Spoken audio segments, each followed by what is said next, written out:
Bonjour et bienvenue dans ce deuxième épisode de La Loupe, la vérité sur Bernard-Henri Lévy. Tout comme dans le premier épisode où nous décrypterons le complément d'enquête qui était consacré à BHL cet été sur France 2, ne perdons pas de temps, à La Loupe numéro 2, c'est parti.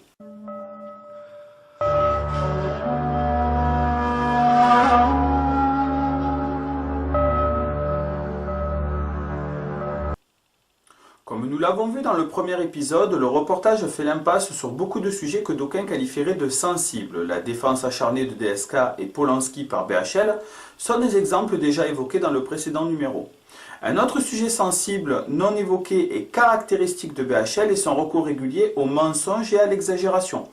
Preuve en est avec par exemple sa célèbre mais inexistante amitié avec le lion du Panchir, le commandant Massoud. Le commandant Massoud fut le chef charismatique de la résistance afghane, face à l'invasion soviétique, puis face aux talibans. Il a été victime d'un attentat suicide le 9 septembre 2001, soit 2 jours avant les attentats du 11 septembre. Quelques semaines après l'attentat, dans le cadre d'une mission pour l'État français, Bernard-Henri Lévy déposera alors une petite stèle sur la tombe de Massoud avec inscrit « Au commandant Massoud, aux combattants de la liberté, aux résistants, à l'ami de la France, l'hommage de ses amis de 20 ans. » Question. BHL était donc l'ami d'un des plus grands résistants du XXe siècle, et ce depuis plus de 20 ans en 2001. Eh bien, à en croire bien des spécialistes de l'Afghanistan, ceci est totalement faux. Petit flashback, au début des années 80, BHL, Marek Alter et Alain Guillot partent pour le Pakistan avec pour objectif de livrer des radios aux résistants afghans face aux soviétiques et ainsi favoriser les moyens de communication et de propagande dans ce pays au relief très accentué. Si l'on en croit le site bernardhenrilévy.com, c'est à cette occasion qu'il a rencontré pour la première fois le lion du Panchir. Cette rencontre n'a en fait jamais existé, tout comme la suivante que revendique également BHL sur son site. C'est en tout cas ce que soutiennent de nombreux proches de Massoud. Pour commencer, écoutons Christophe de Ponfilly parler de cette rencontre imaginaire. Apprenant en août 2002 le dépôt de cette stèle, Christophe de Ponfilly, documentariste, auteur de plusieurs films sur l'Afghanistan, bondit sur sa chaise dans les bureaux d'Interscoop, sa société de production. Il sait bien, lui, que cette rencontre entre BHL et Massoud en 1981 est pure invention. Il le sait car en 1998, BHL, après avoir visionné son film Massoud l'Afghan, dont les images l'avaient sincèrement ému, lui a demandé de l'aider à rencontrer Massoud. C'est lui, Christophe de Ponfilly, qui l'a mis en relation avec Mehraboddin Mastan, conseiller et interprète du commandant, lequel a lui-même présenté les deux hommes l'un à l'autre. Nous sommes très reconnaissants à Bernard-Henri Lévy de son engagement en faveur de la cause afghane, prévient Mastan, aujourd'hui chef de cabinet du frère du commandant Massoud, qui s'apprêtait, au moment de l'entretien, à rejoindre le gouvernement de Hamid Karzai. Mais, poursuit-il, cette histoire de rencontre avec Massoud est une invention. En 1981, Bernard-Henri Lévy est resté cantonné à la frontière afghane. Pourquoi aurait-il besoin du documentariste pour rencontrer Massoud puisqu'il l'avait déjà rencontré à 2 reprises? Cette question est tout à fait pertinente. On peut citer pour preuve également Laurence Lomonier X. Laurence Lomonier X, médecin, parti en Afghanistan 6 mois après l'intervention soviétique formée des agents de santé locaux avec Aide médicale internationale, n'a pas participé à l'opération Radio Kaboul. Mais c'est la première occidentale à avoir rencontré en 1981 le commandant Massoud au Panchir, dont elle est restée proche jusqu'à sa mort, le 9 septembre 2001. Sans hésitation, elle confirme. Bernard-Henri Lévy et Marek Alter étaient à la frontière pakistano-afghane, à 13 jours de marche du Panchir où se trouvait Massoud. À ma connaissance, ils ne l'ont pas rencontré à ce moment-là. Quant au moment de sa mission en Afghanistan, en 2002, BHL a fait poser la plaque à notre ami de 20 ans et ajouté « de la part des French Doctors » sur la tombe de Massoud, j'ai demandé aux autorités afghanes de la retirer. J'ai beaucoup de respect pour les types qui se lancent dans des causes comme cela, avec courage, mais ça demande un certain niveau d'humilité et d'honnêteté. Et enfin, pour finir de mieux vous convaincre, rien de mieux que de vous citer l'un des participants à cette opération en 81, à savoir Alain Guillot lui-même. Bernard-Henri Lévy et Marek Alter ont-ils rencontré Ahmed Shah Massoud ou Amin Wardak? Pas facile pour un occidental ignorant du terrain afghan de s'y retrouver parmi ces soldats rebelles qui ont en commun leur opposition résolue aux soviétiques, leur refus du fondamentalisme islamiste et leur charisme personnel. Bernard-Henri Lévy et Marek Alter n'ont pas rencontré Massoud à ce moment-là, explique Alain Guillot. Il y avait 400 km à vol d'oiseau qui les séparaient du Panjshir. Ils ont rencontré ses représentants à Peshawar, dont l'un de ses frères. Il fallait faire une opération de promotion. Je les ai amenés à la frontière pakistano-afghane. J'ai pris des photos de Marek Alter et de Bernard-Henri Lévy dans les montagnes pakistanaises, à la frontière afghano-pakistanaise, que des légendes, qui n'étaient pas de mon fait, pouvaient rendre mensongères. Je leur ai fait rencontrer quelques participants à l'opération appartenant à des groupes de moudjahidines. J'ai organisé cette prise de vue, ils ont pris les pellicules. Après, ils sont restés 10-15 jours et ils sont repartis. Bernard-Henri Lévy et Marek Alter ne se trouvaient donc même pas, à proprement parler, en Afghanistan. En réalité donc, il ne rencontrera Massoud qu'en 1998 et ne passera en sa compagnie directe qu'une heure ou deux. Au-delà même de la durée, peut-on simplement parler d'une amitié. Voilà un mensonge qu'auraient dû vous souligner les journalistes de complément d'enquête. Ce mensonge est loin d'être anodin. En s'inventant encore aujourd'hui une amitié avec Massoud, il épouse son combat et s'accapare de fait une partie de sa respectabilité. Un ami de Massoud, être éminemment respecté de par le monde, ne peut être un sale type, question d'association. BHL le vaniteux, en s'inventant cette amitié imaginaire, profite de la mémoire du commandant Massoud pour en tirer gloire et salit ceux qui l'ont réellement et totalement soutenu. Et les journalistes de complément d'enquête participent à ce storytelling en contribuant à l'image de défenseurs de l'humanité que BHL aime cultiver. Ils désinforment les spectateurs et ou mentent par omission. Ici, en n'expliquant pas que BHL s'invente sa propre légende ou comme dans sa pseudo-enquête sur la mort de Daniel Pearl, truffée d'erreurs et d'approximations. Cette fâcheuse tendance à positiver le combat de BHL se retrouve également dans le conflit libyen, voyez plus tôt.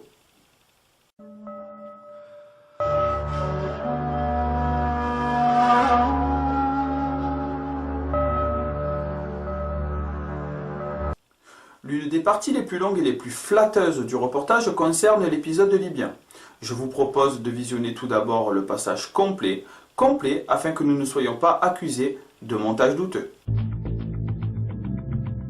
Son réseau, son argent, BHL sait aussi en faire une formidable boîte à outils, comme lors de la révolution libyenne. Cette crise, l'apogée de son savoir-faire. Mars 2011. Depuis 2 semaines, un vent de révolte souffle sur Benghazi. BHL y débarque un peu largué. Pourquoi faire? À cet instant, il ne le sait même pas. Jean-Pierre Filiu, historien, ancien diplomate et prof à Sciences Po, est un spécialiste de la région. Au début, l'équipé de BHL en Libye l'a laissé perplexe. Il ne connaît personne, il demande pratiquement dans la rue à tel ou tel qui est le chef des rebelles, il se fait épeler les noms et avec beaucoup d'esbrouf et un certain talent, il a effectivement accès à la direction de la révolution libyenne, donc le Conseil national de transition. Nous avons retrouvé l'un des principaux membres du CNT. Il s'appelle Mansour Saïf Al-Nasser. Il se souvient de son premier contact avec cet inconnu à la chemise impeccable. Le CNT à l'époque cherchait des soutiens et voilà ce monsieur qui vient et qui dit au CNT que je suis là pour vous aider.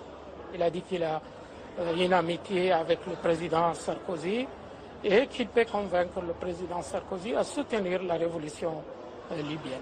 Et effectivement, depuis Benghazi, il appelle l'Élysée, il parle au président Sarkozy, ce qui évidemment impressionne grandement ses interlocuteurs libyens. Cet appel, le voici, filmé par son propre caméraman. Recevoir ces gens, je suis persuadé que si un pays comme le nôtre reçoit une délégation du Conseil national de transition, ce sera un coup de tonnerre politique. Mansour Saïf Al-Nasser n'en est pas encore revenu. Il se souvient ainsi du philosophe lui proposant, comme à Kiev, souvenez-vous, un programme complet, une sorte de kit BHL avec Voyage à Paris, rencontre avec le président et conférence de presse dans un palace, le tout à ses frais. Il a dit j'organise ça à l'hôtel Raphaël. Alors nous on lui a demandé, vous savez, nous on voudrait savoir combien ça va coûter parce que nous, c'est des révolutionnaires, on n'a pas beaucoup d'argent. Il a dit non, c'est mon cadeau à la Libye. Mon cadeau à la Libye. Je ne demande rien. Il a tout payé de sa poche. Il a payé de sa poche. En jet privé, le philosophe ramène donc à l'Élysée les membres du CNT. Selon lui, l'opération lui aurait coûté autour de 150 000 €. Monsieur le Président, s'il vous plaît. Le prix d'une bonne publicité, car il va signer avec cette visite son plus beau coup. Une petite semaine aura suffi à BHL pour organiser cette rencontre. Nous sommes le 10 mars 2011. Nicolas Sarkozy reconnaît le CNT comme nouvelle autorité de la Libye. Ce feuilleton, Alain Minc, proche de Nicolas Sarkozy, l'a suivi heure par heure. C'est fou, si vous voulez. Et cet engrenage qui aboutit au fait que Sarko arrache l'accord d'Obama, réunit la coalition et frappe Benghazi. Là, vous pouvez vous dire, un grain de sable peut peser sur l'histoire. Quelques jours plus tard, après un vote à l'ONU, les frappes aériennes stoppent les troupes de Kadhafi, entraînant sa chute. 15 septembre 2011, Nicolas Sarkozy vient célébrer sa victoire à Benghazi. Vous avez voulu la paix. Vous avez voulu la liberté. Derrière lui, une silhouette s'invite sur l'image, comme pour réclamer sa part de gloire. Le reportage présente BHL comme un pied nickelé talentueux, ingénieux, organisateur et sauveur de la résistance libyenne, rien de moins. En clair, un homme fabuleux. Il arrive, cherche les résistants dans la rue, les trouve, appelle Sarkozy et organise la riposte occidentale face au méchant Kadhafi. Et tout ça chemise ouverte, évidemment. Cette présentation est en fait aussi flatteuse que fausse. Encore une fois, si l'on se fie à Lingard et Delaporte, qui ont enquêté sur la présence de BHL en Libye, ce passage enchaîne les exagérations. Son plan était planifié avec la présidence depuis le début. En effet, comme le démontre cet article du Point, BHL avait informé Sarkozy de ses intentions avant même son envol pour la Libye. Ainsi, le mythe du philosophe qui appelle opportunément Sarkozy au secours vole en éclats. Il s'agissait simplement d'une intervention orchestrée depuis plusieurs jours. L'autre exagération concerne la localisation de la résistance libyenne de Benghazi. Dans le reportage, on nous explique donc que BHL ne savait même pas où trouver les représentants du CNT. Ce fait, tout comme le précédent, est au moins exagéré, au pire totalement mensonger. Pour preuve, voici un autre extrait de l'enquête mentionnée précédemment. Pourtant, rencontrer à ce moment-là les membres du Conseil national indépendant libyen n'a rien d'extraordinaire. Tout le monde les voyait, c'était très facile, raconte Jean-Pierre Perrin, reporter du quotidien Libération. Il suffisait d'aller au palais de justice de Benghazi pour les rencontrer, puisqu'ils sont essentiellement avocats, juges et juristes. Ils ne demandaient pas mieux que de parler aux médias. Soucieux de faire sa publicité, Bernard-Henri Lévy a comme souvent su trouver une oreille attentive pour l'alimenter. Dernier point, peut-être le plus important en matière de désinformation, est le fait que BHL soit l'instigateur du rapprochement politique entre la France et le CNT.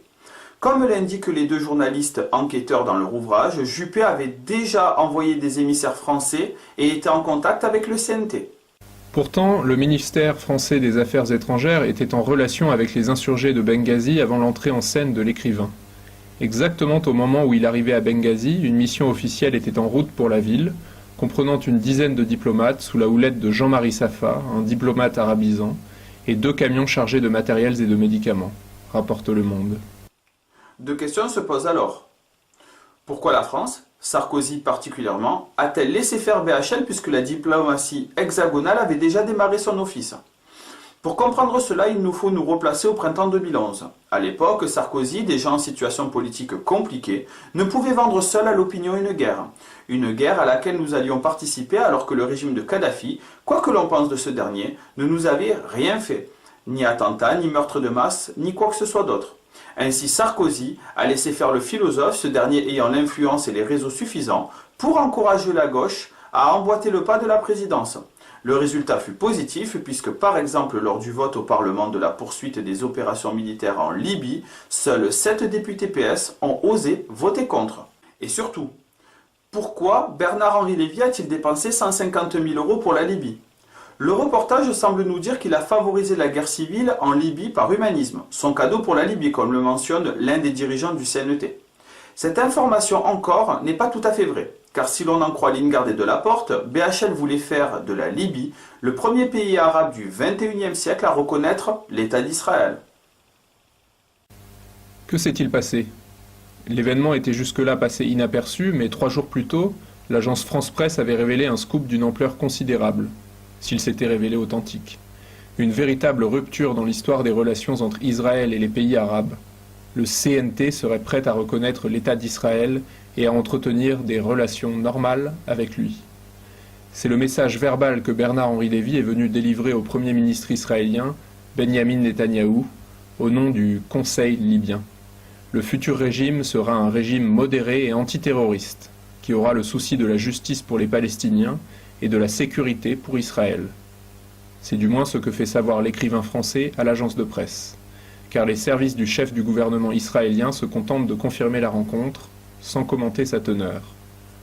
Sauf que le coup de tonnerre diplomatique s'évente. C'est en réalité un énorme faux pas commis par l'écrivain français.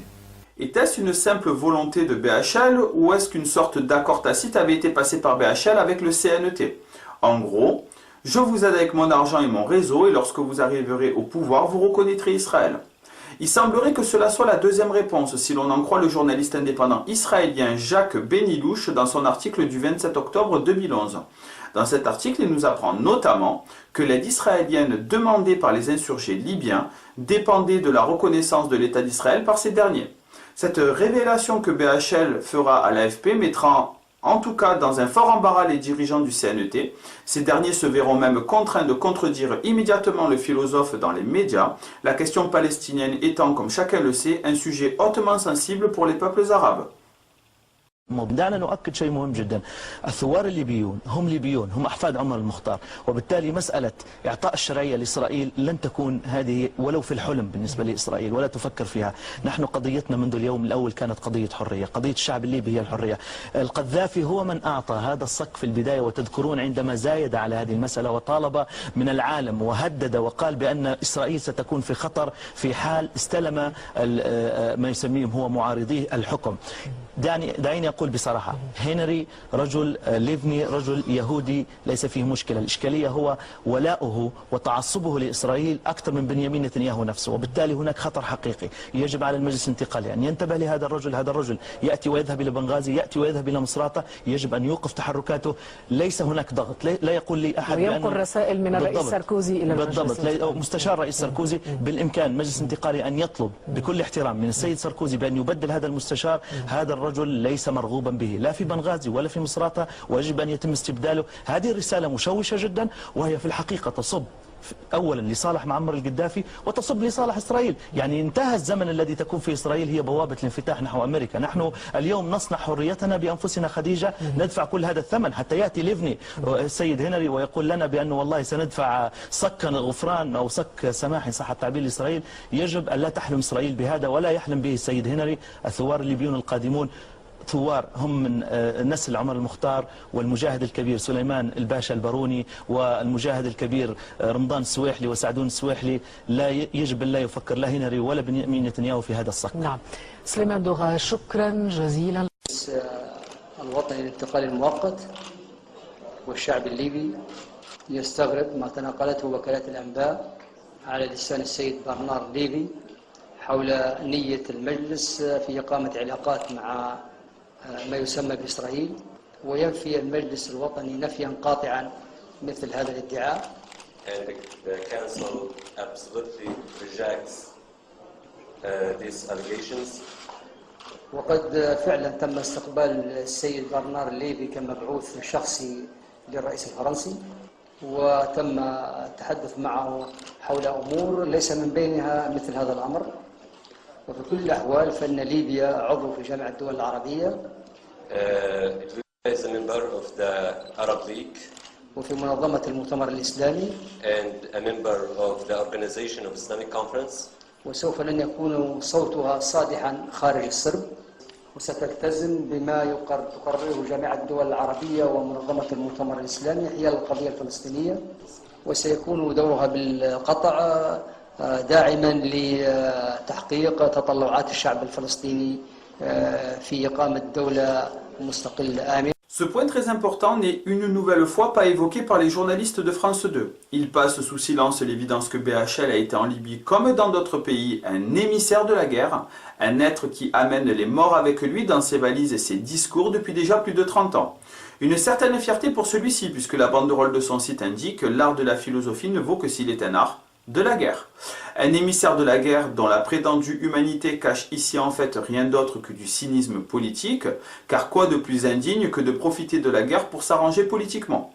Pour 150 000 euros, BHL, s'il avait réussi son coup, aurait permis de trouver à Israël un nouvel appui arabe de poids, l'argent au service du peuple, version sioniste.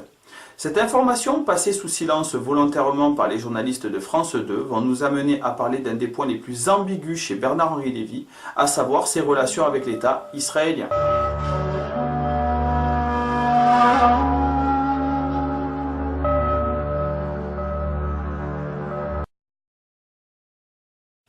Dire de BHL qu'il est un agent d'influence pour le compte d'Israël n'est pas une révélation.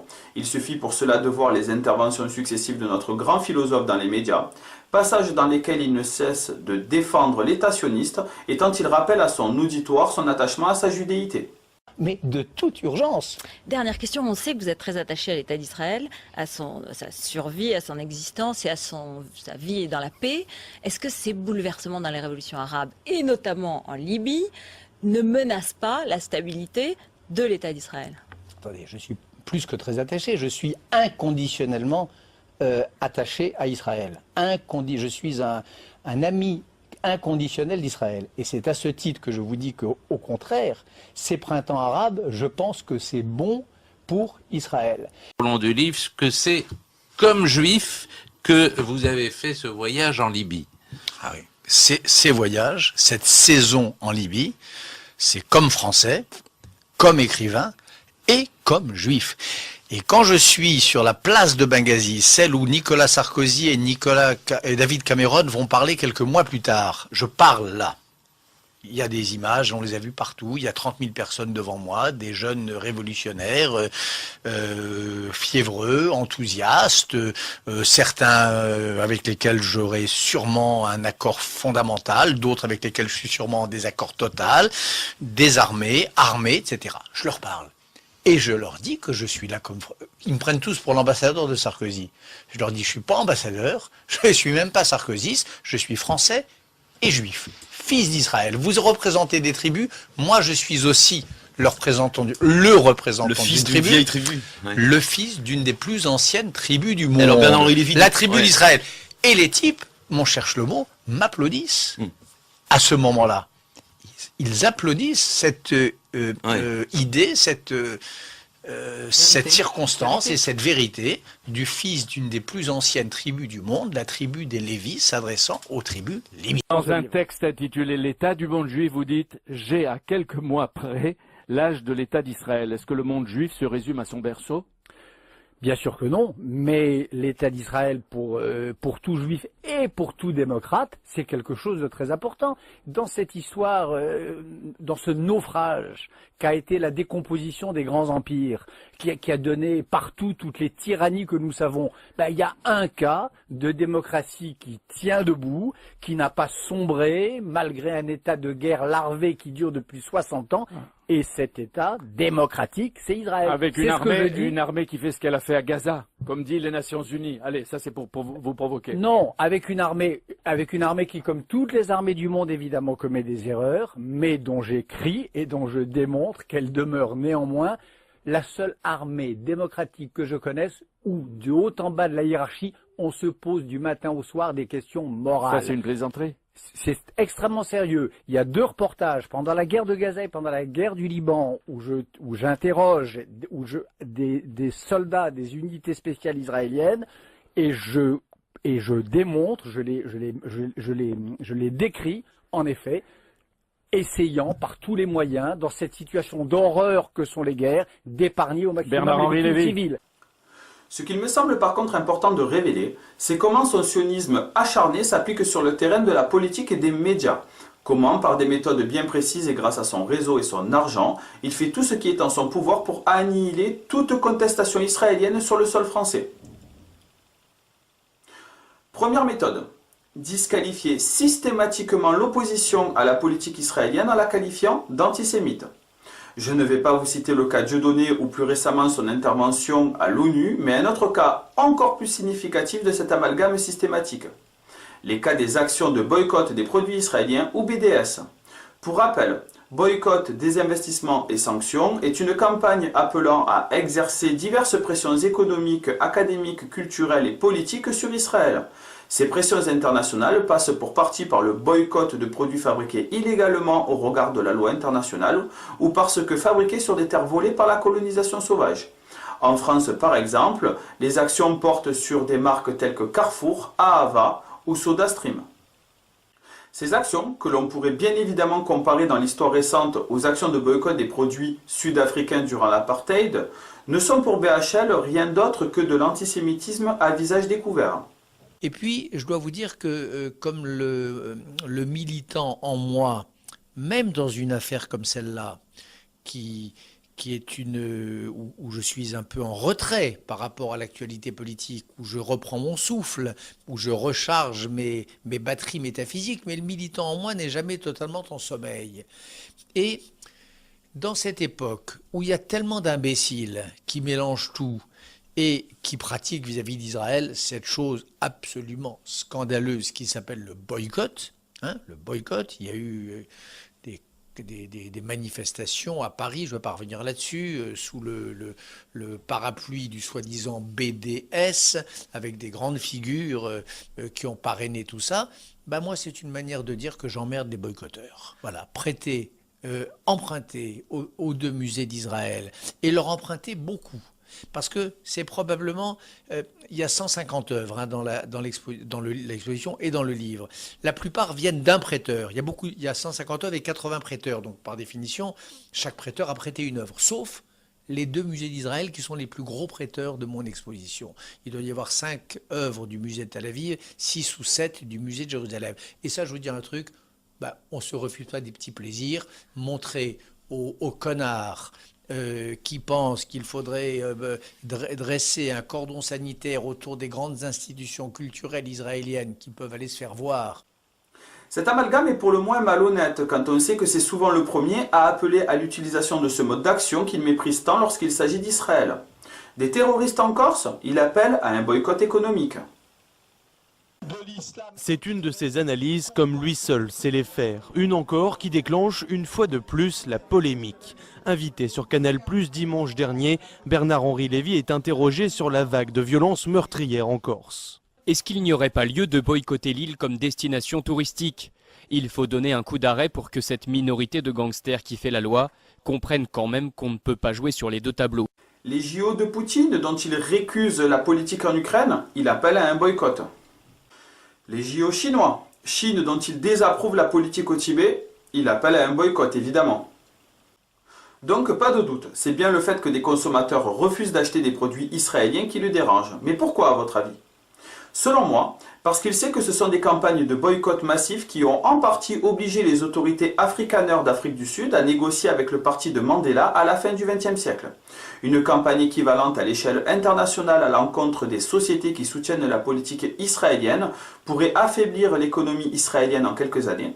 Desmond Tutu, prix Nobel de la paix et artisan des campagnes de boycott des produits sud-africains, rappellera cet état de fait dans une tribune en août 2014 dans le journal israélien Haaretz.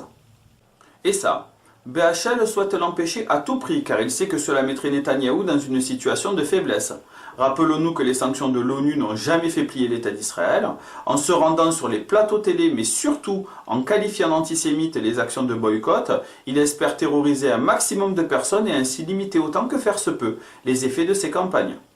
Deuxième méthode, censurer tout ce qui ne va pas dans le sens des intérêts d'Israël. L'un des pivots de la stratégie de BHL est la censure, et son pouvoir de nuisance est tel que peu de critiques à son encontre ou à l'encontre de l'État d'Israël ne passent au travers des fourches caudines de Bernard. Les exemples de censure sont tellement nombreux qu'il me faudrait plusieurs épisodes rien que pour vous les énumérer. Dans le premier épisode, je vous avais déjà expliqué comment il avait joué de ses relations pour empêcher la publication d'un article d'entrevue dans lequel il était démontré que la société des Lévis, la Bécob, avait utilisé des méthodes proches de l'esclavage moderne dans ses filiales de bois en Afrique. Mais ce terrorisme intellectuel ne s'applique pas uniquement à la presse. Il existe de façon générale dans la culture. L'un des exemples les plus prégnants de cet état de fait est le documentaire d'Eyal Sivan, Route 181. Ce documentaire de 2004 met en image la traversée de la Palestine par deux cinéastes, l'un juif, l'autre palestinien. Sur le chemin, ils récoltent des témoignages et confrontent leur point de vue. Pour avoir vu ce documentaire, celui-ci est clairement une charge contre l'État d'Israël. Et ça, notre cher Bernard-Henri Lévy ne peut l'accepter. Il fera alors tout ce qui sera dans son pouvoir pour empêcher la diffusion de ce documentaire. Il mettra la pression sur différentes institutions comme Beaubourg pour que ces dernières ne diffusent pas. En 2005, Lévy écrit au directeur de Beaubourg pour demander la déprogrammation d'un film d'Eyal Sivan qu'il jugeait trop hostile à Israël. Malheureusement pour lui, son intervention qu'il voulait secrète a été rendue publique. Il est probable qu'il ait également joué de ses relations pour que le documentaire soit déprogrammé par le ministère de la Culture, dont Jean-Jacques Ayagon était le ministre. Le même Ayagon que BHL soutiendra quelques jours plus tôt dans l'affaire des intermittents du spectacle. BHL ira même jusqu'à défendre durant un procès resté célèbre Finkielkraut qui avait qualifié Eyal Sivan, le réalisateur juif du documentaire, d'être l'un des acteurs de l'antisémitisme. Encore et toujours le bon vieil amalgame disqualifiant. Cette censure atteindra son objectif puisque le documentaire ne put pas réellement rencontrer son public français. Cela fera dire à Eyal Sivan que la France est gagnée par le sionisme. Dernière méthode, l'injustice à deux vitesses.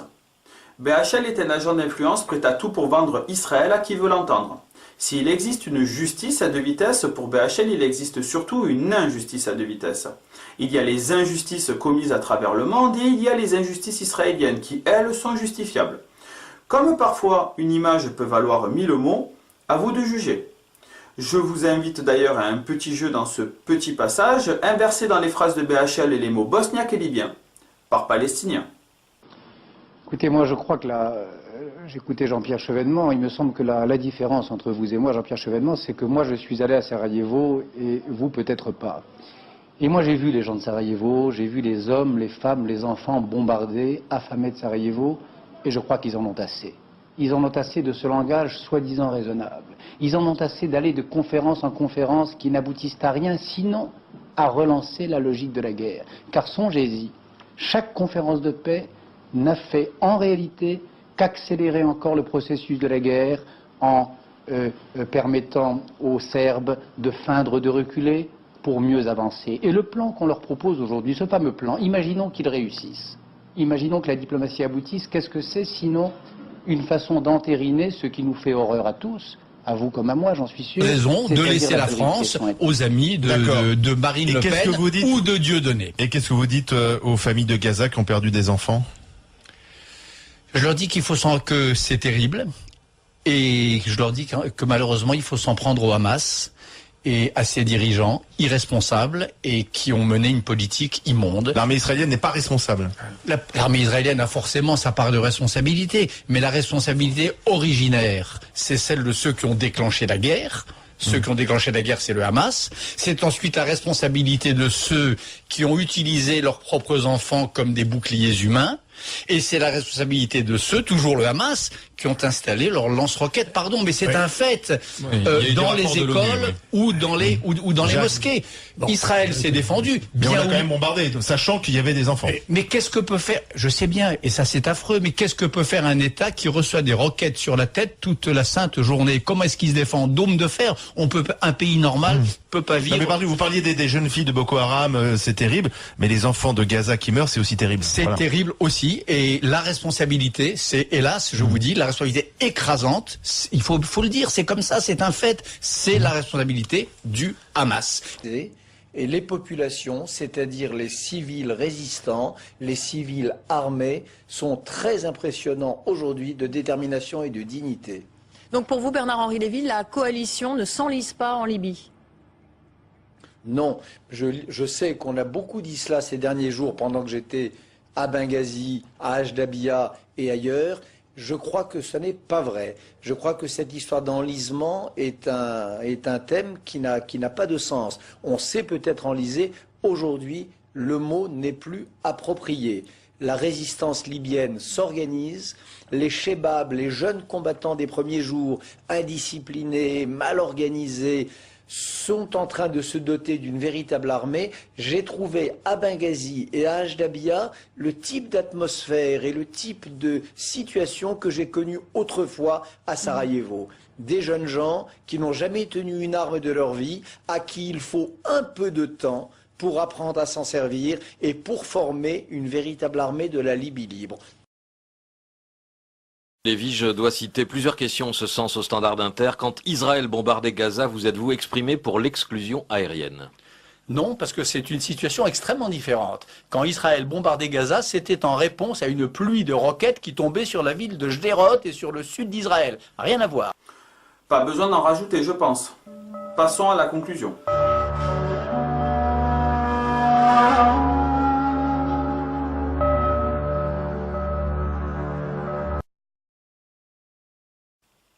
J'aurais pu vous exposer beaucoup d'autres points. J'aurais pu insister sur le fait que BHL est un contre-révolutionnaire dans l'âme. Dès 1985, il participe à une pétition réclamant rien de moins aux USA, donc à la CIA, d'intervenir au Nicaragua. J'aurais pu approfondir son rôle dans le conflit bosniaque, période durant laquelle notre philosophe aurait fait du trafic d'armes, d'après son ami Gilles Herzog, co-scénariste de leur film sur la Bosnie. J'aurais pu revenir également sur le piédestal médiatique sur lequel il trône depuis 30 ans. J'aurais pu le faire et consacrer 5 épisodes au sujet, mais je pense que l'ensemble de ces 2 épisodes suffisent à démontrer 2 évidences. La première est que BHL n'est définitivement pas celui qu'on nous présente. À en croire l'ensemble des écrits et des preuves que nous vous avons fournis, je pense que nous pouvons affirmer sans commune mesure qu'il est l'héritier millionnaire d'un empire industriel néocolonial, la Bécob, qui a fondé une partie de sa fortune sur la sueur, le sang et les tripes du continent africain. Qu'il est un drogué, ça c'est sa femme qui le dit, dont la pensée est à géométrie variable, tantôt pour la défense des droits de l'homme, tantôt soutenant sans aucune mesure le massacre de civils innocents, tantôt pour la défense des femmes, tantôt pour la défense d'agresseurs sexuels comme DSK et Polanski. Qu'il est un des agents les plus virulents en matière de propagande pour l'État israélien. Qu'il est enfin le propre écrivain de sa légende au mépris de la vérité historique. La deuxième évidence, plus importante encore selon moi, est que ce complément d'enquête n'avait rien d'une émission d'enquête. En servant la soupe à notre philosophe dépoitraillé, la rédaction de France 2 a démontré ce que d'aucuns prétendent depuis un certain temps, à savoir que la télé nous ment. Encore une fois, et je répète ce que j'ai déjà dit dans le premier épisode, tout ce que je vous dis ici est accessible à qui souhaite le savoir. J'ai enquêté sérieusement pendant quelques semaines, j'ai visionné 2 dizaines d'heures d'interviews, de reportages, de documentaires et enfin j'ai lu moins de 10 ouvrages. Si l'agence Infolibre a pu le faire, France 2 et ses millions, ses dizaines de journalistes et ses accès privilégiés auraient pu le faire et certainement encore mieux. Ce que j'essaie de vous faire comprendre, c'est que cette enquête complaisante est un choix, non une erreur. Une émission de propagande pur jus, une émission qui n'a d'enquête que le nom.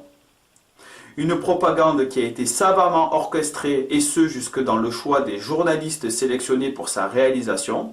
En effet, quoi de mieux que le journaliste qui avait réalisé une enquête totalement à charge contre Dieudonné pour faire ce travail de propagande? Un journaliste donc, Yvan Martinet, impliqué semble-t-il avec Benoît Duquesne dans la modification d'un reportage déjà de complément d'enquête qui portait sur le fait que Sarkozy ait fait rapatrier aux frais du contribuable, 30 000 € tout de même, son fils d'Ukraine, ce dernier ayant eu un malaise dans une discothèque.